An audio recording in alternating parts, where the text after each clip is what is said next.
Ed Gein, un nombre que todavía hoy provoca escalofríos. Un hombre silencioso, reservado, casi invisible para quienes lo rodeaban.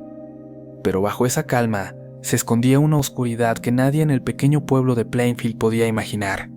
Para entender cómo llegó a convertirse en una de las figuras más inquietantes de la historia criminal, debemos regresar al comienzo, a su infancia. Ed nació en 1906, en una familia marcada por el fanatismo religioso y el aislamiento. Su madre, Augusta, era estricta, autoritaria y profundamente obsesionada con la idea del pecado. Para ella, el mundo exterior estaba contaminado. Creía que todas las mujeres, excepto ella, eran instrumentos del mal y que sus hijos debían mantenerse alejados de cualquier tentación. Desde muy pequeño, Ed vivió bajo sus reglas duras, inquebrantables. La granja donde crecían estaba alejada del pueblo, silenciosa, rodeada de campos vacíos que acentuaban la soledad. Su padre, George, era alcohólico, distante, incapaz de ofrecer afecto o guía. Así que Ed y su hermano Henry crecieron bajo la mirada de una madre que controlaba cada palabra, cada movimiento, cada pensamiento. En la escuela, Ed era tímido, retraído, extraño para sus compañeros.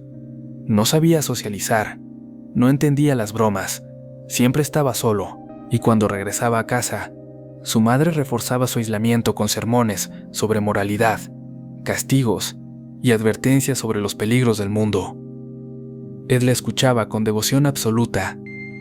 Para él, Augusta no era solo su madre, era una figura casi divina, la única persona que podía mostrarle el camino correcto.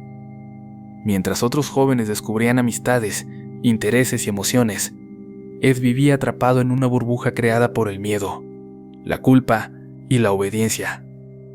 Una burbuja que nunca se atrevió a romper.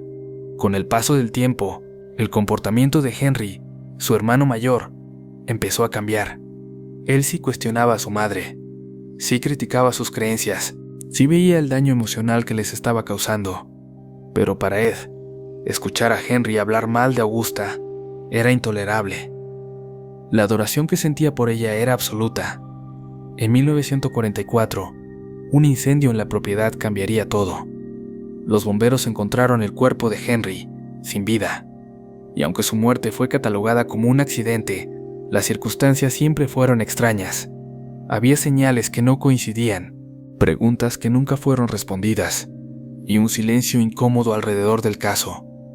Con la muerte de Henry, Ed quedó solo con la persona que más veneraba, su madre. Pero ese vínculo duró poco. Un derrame cerebral debilitó a Augusta y Ed se dedicó a cuidarla con devoción obsesiva, hasta que finalmente ella también falleció. Ese día, todo cambió. No solo perdió a su madre, perdió su única conexión emocional, su única guía, su única razón para seguir un camino que él creía correcto. La casa quedó en silencio, un silencio pesado, asfixiante, que poco a poco fue moldeando su mente.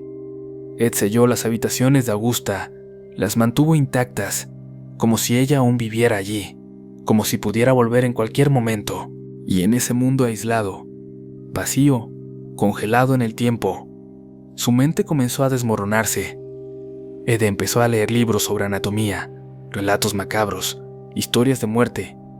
Pasaba horas, solo, inmerso en fantasías y pensamientos que nadie podía controlar. Había perdido a su madre, y en su mente confundida, empezó a buscar formas de traerla de vuelta, no en espíritu, sino en presencia. Y ese deseo, esa necesidad desesperada, sería el primer paso hacia los crímenes que marcarían para siempre la historia del terror en Estados Unidos. Tras la muerte de Augusta, la vida de Ellen se hundió en un vacío oscuro. El aislamiento que antes había sido impuesto por su madre, ahora era autoimpuesto. La casa, aquella vieja granja silenciosa, se convirtió en un santuario deformado por la soledad. Ed cerró con llave las habitaciones donde su madre pasaba el tiempo. Las dejó intactas, cubiertas de polvo, pero sagradas para él. Eran el único rastro de orden en una casa que poco a poco se transformaba en un reflejo de su mente, caótica, oscura, descompuesta. En los pasillos, en la cocina, en los rincones donde antes había vida, reinaba un silencio roto solo por los pasos lentos de Ed y por las voces que resonaban en su cabeza.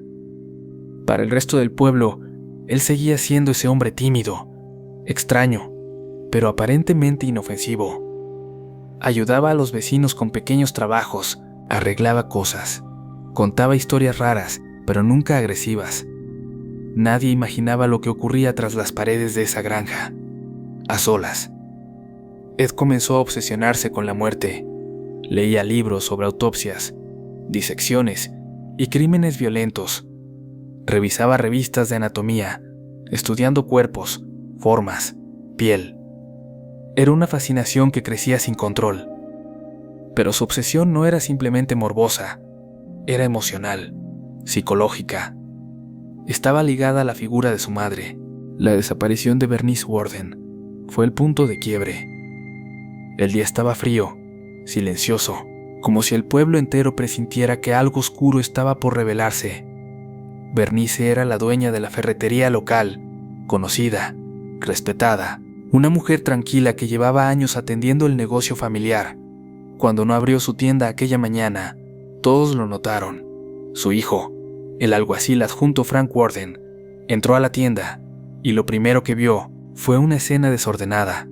La caja registradora abierta, una mancha en el suelo y una sensación extraña en el aire. El recibo del último cliente estaba allí, un nombre escrito claro: Ed Gein. Inmediatamente, Frank pidió apoyo. La policía del condado comenzó a buscarlo, pero Ed no estaba en el pueblo, estaba en su granja, solo, rodeado por el silencio y la oscuridad de su propia mente. Cuando los agentes llegaron, se encontraron con una casa en penumbra. Las ventanas estaban tapadas, la puerta crujió al abrirse, y un olor indescriptible salió desde el interior. Lo que encontraron allí dentro cambió la historia criminal de Estados Unidos. La casa era un laberinto de desorden, suciedad, objetos extraños y señales de que algo terriblemente perturbador había estado ocurriendo durante mucho tiempo. En un cobertizo detrás de la casa, los agentes encontraron a Bernice Worden. El impacto fue tan grande que muchos de los oficiales quedaron marcados de por vida. Aquella escena no solo reveló la verdad, sino que abrió la puerta a una oscuridad que nadie en Plainfield hubiera imaginado que existía. Dentro de la casa, los investigadores hallaron objetos que desafiaban la comprensión humana, artefactos creados con materiales que no deberían haber sido usados jamás, colecciones siniestras, restos cuidadosamente conservados y trabajos que solo podían haber sido hechos por una mente completamente desconectada de la realidad. La policía se movía con cautela, en silencio, como si cada paso pudiera revelar algo más inquietante que lo anterior. La casa era una pesadilla congelada en el tiempo, un museo macabro del que Ed era el único curador. Cuando finalmente lo encontraron, Ed estaba calmado, demasiado calmado, como si no entendiera la magnitud de lo que había hecho, como si todo lo que había sucedido fuera para él algo natural. Durante los interrogatorios, Ed comenzó a hablar, lentamente, con la voz tranquila que siempre lo caracterizaba, y lo que dijo dejó a los agentes sin aliento.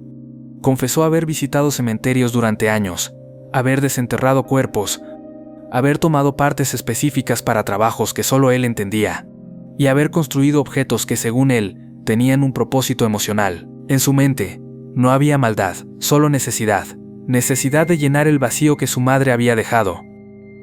Los oficiales comenzaron a comprender algo escalofriante. Ed no actuaba como un criminal que sabía que estaba haciendo algo prohibido. Actuaba como un hombre que estaba perdido en su propia fantasía, una fantasía que había reemplazado a la realidad. El caso se volvió nacional en cuestión de horas. La prensa llegó a Plainfield, los titulares explotaron, y el nombre de Ed Gein se convirtió en sinónimo de horror, pero aún faltaba algo. Algo que nadie había logrado descifrar. ¿Qué pasaba por la mente de Ed Gein? ¿Qué lo había llevado a cruzar límites tan extremos? ¿Qué veía él cuando miraba lo que había creado dentro de su casa? Las respuestas llegarían en los días siguientes, y serían igual de perturbadoras que los crímenes mismos. Cuando la policía terminó de revisar la casa de Ed Gein, se dieron cuenta de que no estaban ante un simple asesino, ni ante un ladrón de tumbas común. Estaban frente a un hombre que había cruzado una línea que muy pocos seres humanos se atreven a cruzar. Gein no solo desenterraba cuerpos, los estudiaba, los abría, Los transformaba en objetos cotidianos y cada pieza tenía un propósito que solo él podía entender. Mientras tanto, en el pueblo de Plainfield, el miedo seguía creciendo.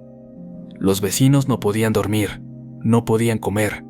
Muchos ni siquiera querían salir a la calle, porque de pronto, todo lo que creían saber se había derrumbado.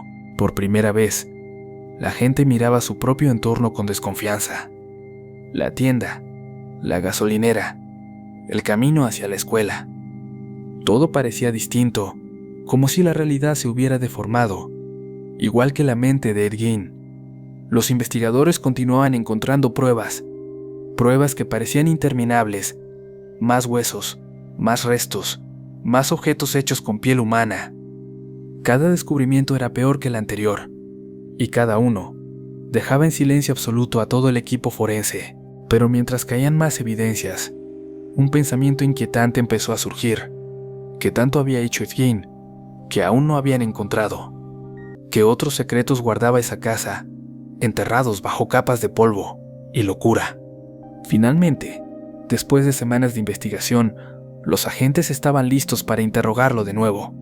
Y esta vez, Ed habló, con calma, con frialdad, como si estuviera describiendo tareas domésticas. Contó cómo elegía los cuerpos, cómo los abría, y cómo creía que podía traer de vuelta a su madre. Sus palabras eran tan tranquilas, tan planas, que varios detectives tuvieron que salir del cuarto, simplemente para respirar.